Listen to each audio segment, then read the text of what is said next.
The women of Transcendentalism are many, and they have been underrepresented, understudied, and it's really marvelous to see that at this point, finally, we are getting to a place where we know their names and people are doing wonderful work on them.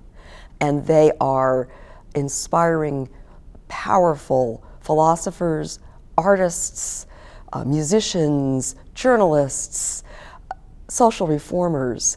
They really took transcendental thought into every aspect of human life. That these were individuals who understood the extent of human expression. And while Emerson, of course, talked a great deal about poetry, these were people who wanted to see transcendentalism embodied within painting, within sculpture, within music, in all of the artistic forms. And so their work in transcendentalism was often very hands-on. And so there are painters like Sarah Freeman Clarke, who, again, is very little known, but she was one of the first professional artists women artists in the United States. And she studied with a well-known painter in Boston at the time, but she kept notes on what Emerson spoke on, partly because her brother wasn't in Boston at the time, and so she would write him long letters about what Emerson was talking about in his lectures. And in one lecture, she writes to her brother, James, how her mind is taken up with one idea, which is man thinking. And that's shortly after The American Scholar, and that she is consumed with this idea of being able to be this thinking individual who is defining her life on her own terms. And for those of us in Transcendentalist scholar in studies, we've always smiled over whether man thinking was as rarely taken up by women, and here we have the exact reference. And so we see that in the day, women were saying, I'm man thinking too.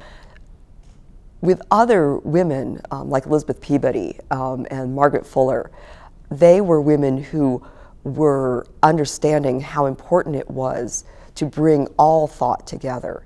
And so they did marvelous work in translation, as well as with Elizabeth Peabody, bringing people together at her bookstore, also bringing all of the best world's writings together in that store. And so that was where you could go if you wanted to find the translations, from the Bhagavad Gita, or if you wanted to find the translations. I mean, she did the translation from the Lotus Sutra that was then published in the Dial.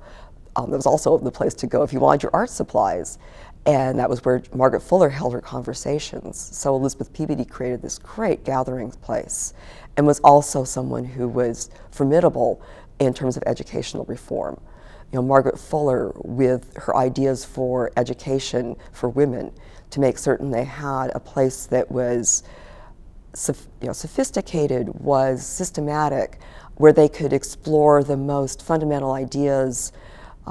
What should we do in our lives? As she said, most people don't ever get to that question until it's way too far in their life. It's something that we should be thinking about when we were very young. The other writers like Ellen Sturgis or Caroline Sturgis, with their poetry, and also with especially Caroline Sturgis in her letters, where she's very much the philosopher poet. There were so many women of that time who were also involved in the abolitionist movement. And so they took those ideas of the Transcendentalists about the importance of the self who was reliant on this larger creative force to break down the institution of slavery.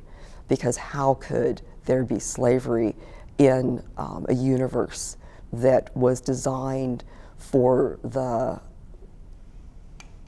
development of the potential of each individual? The Transcendentalist women are so important for us, both as role models, and I think especially for young women today, to see against the odds, against demands that perhaps they should be doing different kinds of work, they took on the work of social reform.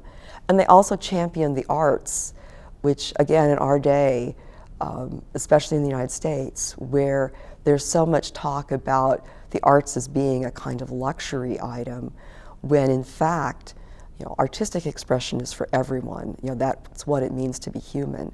And so we should be working to create a society in which we are all poets, we are all artists, we are all able to give creative expression in whatever way suits us best.